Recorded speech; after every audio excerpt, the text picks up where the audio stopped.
What's up, Brawlers? Deathblow here, once again with another patch notes review video. And this one, I was eagerly awaiting. Before we get started, I see all of you new subscribers, and I just want to say that I can't thank you guys enough. I'm really hoping we can push to 1K subs here pretty quickly to get me into that partner program. And the developers were kind enough to provide me with some codes to do giveaways for some dust, for some new heroes for all of you. So please keep an eye out for that soon. You'll get mention of it in a video when it goes live. But you can also follow me on Twitter at DeathblowTTV so you don't miss out on your chance to enter and win. I expect the contest to be live next week, but no promises on that. I'm not exactly sure when I'm going to roll it out. Last patch, we had exciting new cards, a ton of balance changes, but by the time Baby Bugbear was removed, we were really left with just a very stale Arthur-centric meta, where lobbies felt mostly entirely resolved by level 4 or 5. So it makes a lot of sense to me that the first thing they did in these patch notes, and I'm very thankful that this was the case, was a nerf to Prince Arthur.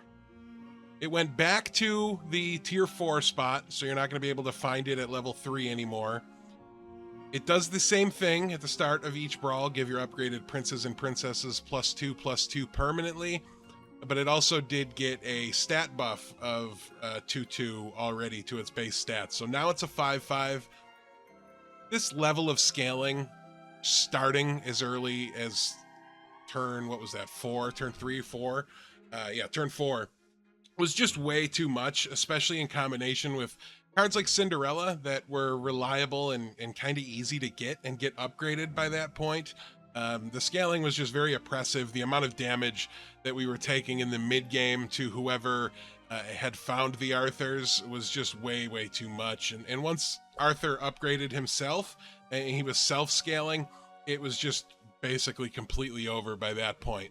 This caused a lot of unintended consequences, I think. I'm pretty sure for the last week and a half, Gwen has been the best hero in the game.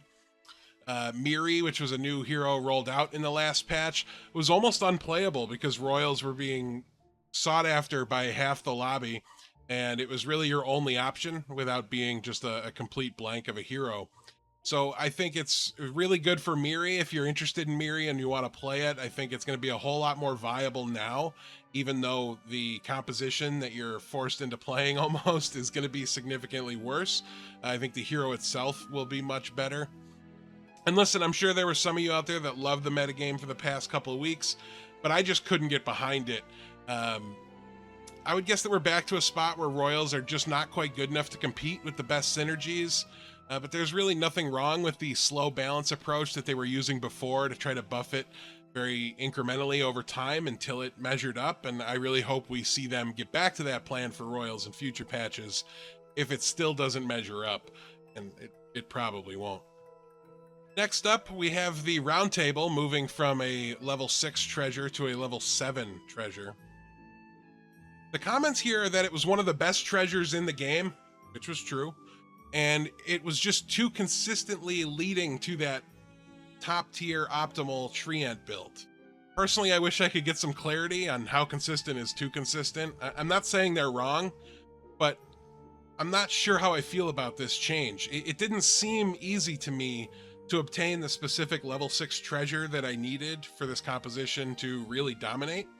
It's not even really easy to find a level 6 character that you need for your composition, right? Lordy, right? I definitely agree that Roundtable Treants is the best composition. I think that's going to remain true. You just have to find the treasure. But my main concern here is that it will be too difficult to obtain and actually build it. And all that would be perfectly fine if it wasn't for the fact that Good Boy Magic Sword is still around and perfectly busted. Not quite as good, but it's pretty close.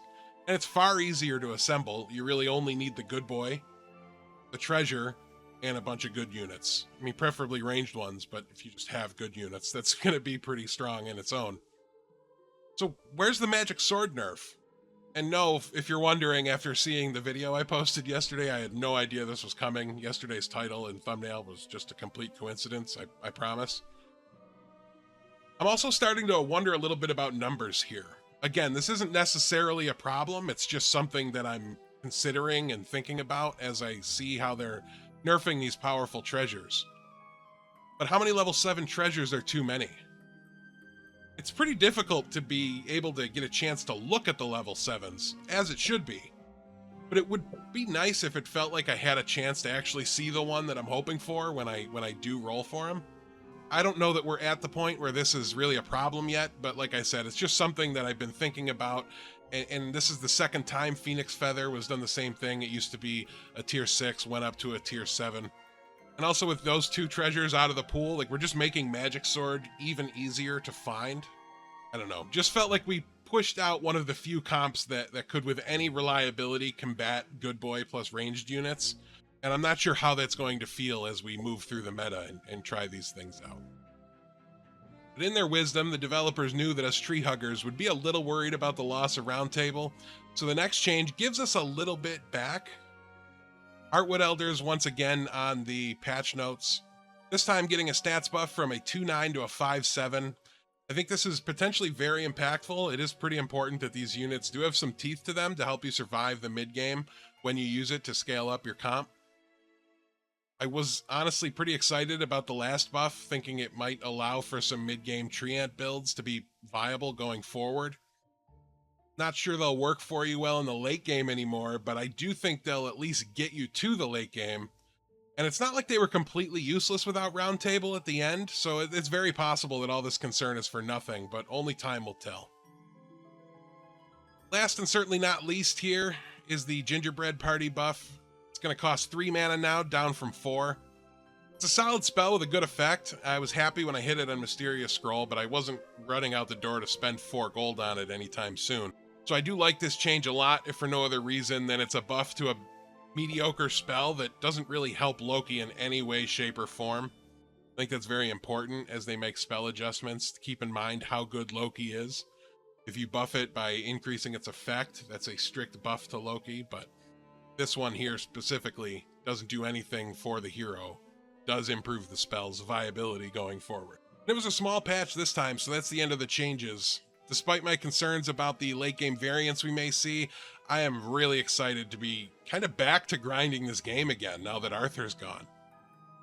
Even if I'm right and Good Boy does dominate the meta, Good Boy dominated metas have been incredibly fun in the past, and I'm sure this one will be too, if that's the case. But don't forget, there's also the very healthy buffs that we saw last patch to Dwarves and Slay. They never really got their chance to shine, and now that Arthur's gone, they really might be able to, so they could be a surprise addition to the top tier late game comps list. Let me know in the comments what you think the best compositions of this meta will be. Be sure to like the video and subscribe, and if you do want notifications when my videos go live, ring the bell. Until next time, Brawlers, see you in my lobbies.